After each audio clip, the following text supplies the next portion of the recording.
지난 2일 결국 이진숙 방통위원장의 탄핵 소추안이 통과됐습니다.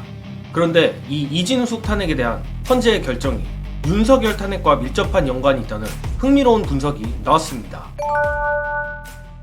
민주진영의 전략가 박진영 교수님이 이번 이진숙 탄핵에 대한 상당히 새로운 시각을 제시하셨습니다.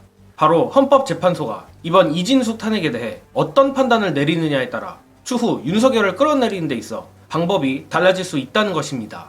미리 말씀드리자면 헌재의 판단에 따라 개헌에까지 영향을 미칠 수도 있다는 것인데 각설하고 박진영 교수님의 이진숙 탄핵에 대한 놀라운 통찰 보시고 오겠습니다. 이진숙을 탄핵한 다음에 헌법재판소에서의 판결은 굉장히 중요합니다. 이상민은 포괄적 의미로서의 이태원 참사에 대해서 책임을 져야 되는 상황입니다. 형사법적으로 문제가 될 만한 것들은 애매했어요. 그런데 이진숙은 이번에 청문회 과정에서 보셨습니다만은 형사법적으로 법률적으로 문제가 될 만한 사안들이 많이 나왔습니다. 그리고 위원회가 5인 구조인데 2명이서 결론을 내렸다. 이거 일반적으로 생각나는 다수결의 원칙에 어긋납니다. 단순하게 봤을 때도 헌재에서 인용할 만한 가능성이 있는 거죠. 근데 헌법재판소에서 이진숙 건을 기각을 했다. 또는 받아들이지도 않았다. 이렇게 하면 뭡니까? 헌재 완벽하게 믿을 수 없는 겁니다. 특정한 순간에 윤석열을 국회에서 탄핵해서 헌재에 갔을 때도 헌재를 믿을 수 없고 헌재에서 윤석열의 탄핵을 각하 또는 기각할 가능성이 있는 겁니다. 그런 부분에서 이번에 이진숙의 탄핵과 헌법재판소의 추후의 결과는 아주 우리가 유심히 봐야 됩니다.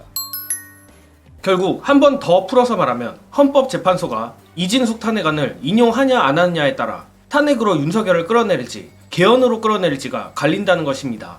물론 국민의힘에서 반란표가 이제 겨우 4표 정도 나온 시점이니 탄핵이니 개헌이니를 얘기하는 게 김칫국 마시기일 수는 있겠습니다만 분명 추후 정치권이 어떻게 흘러갈지에 대한 중요한 판단 기준임에는 틀림없습니다.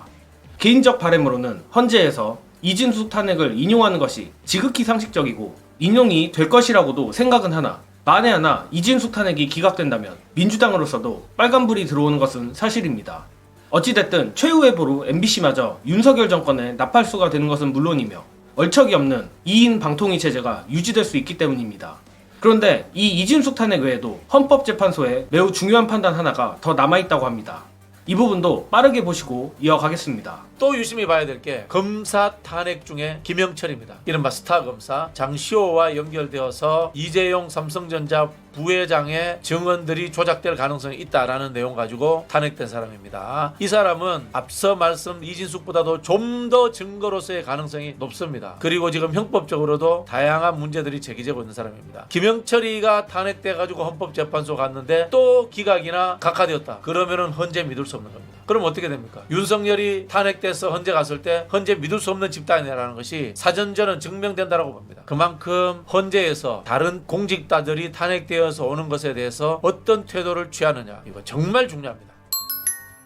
즉 이진숙 방통위원장, 김영철 검사에 대한 헌재의 판단이 어떻게 나오느냐에 따라 윤석열 탄핵안이 통과된다는 가정하에 헌재를 조금이라도 믿어볼 만하냐 아니면 전혀 믿어볼 가치도 없느냐가 판가름 난다는 것입니다.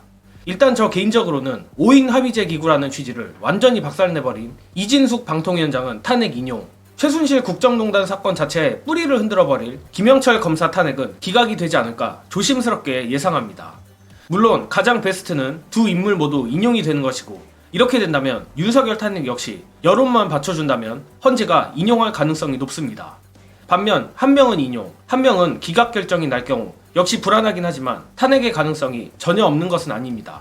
최악은 이진숙, 김영철 모두 기각이 날 경우인데 이렇게 된다면 민주당으로서 탄핵 추진을 포기하진 않되 개헌에 좀 더 힘을 실어야 한다는 것입니다. 이래저래 어떤 방향이든 쉽지 않지만 어쨌든 탄핵이든 개헌이든 압도적 민심이 기본인 것은 변하지 않습니다.